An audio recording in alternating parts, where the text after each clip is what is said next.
এবার সরাসরি ঢাকা দখলের ছক কষছে পালিয়ে থাকা আওয়ামী লীগের নেতারা। দিল্লিতে বসে চলছে ষড়যন্ত্র, দেওয়া হচ্ছে গোপন প্রশিক্ষণ। দেশজুড়ে ধ্বংসযজ্ঞ চালানোর জন্য চলছে ভয়ঙ্কর পরিকল্পনা। দিল্লির অন্ধকার কুঠুরিতে বসে শেখ হাসিনা নিজেই দিচ্ছেন সবুজ সংকেত, আর তাতেই শুরু হয়েছে ঢাকা দখলের ভয়াবহ পরিকল্পনা। গত বছরের 5 আগস্ট ক্ষমতা হারানোর পর থেকেই প্রতিশোধের আগুনে পুড়ছেন ক্ষমতাচ্যুত শেখ হাসিনা। দিল্লি, কলকাতা, এমনকি বাংলাদেশেও চলছে সামরিক কায়দায় প্রশিক্ষণ। তালিকাভুক্ত হাজারো নেতাকর্মীকে দেওয়া হচ্ছে গেরিলা প্রশিক্ষণ, যার নেতৃত্বে রয়েছেন সাবেক সরকারি কর্মকর্তা ও নিষিদ্ধ ছাত্রলীগ নেতারা। পরিকল্পনা অনুযায়ী সংকেত মিললেই দেশজুড়ে আওয়ামী লীগের কর্মীরা সমবেত হবে শাহবাগ মোড়ে।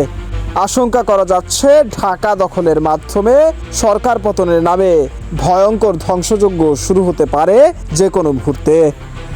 মোহাম্মদ মাশরাফি, দৈনিক রূপান্তর।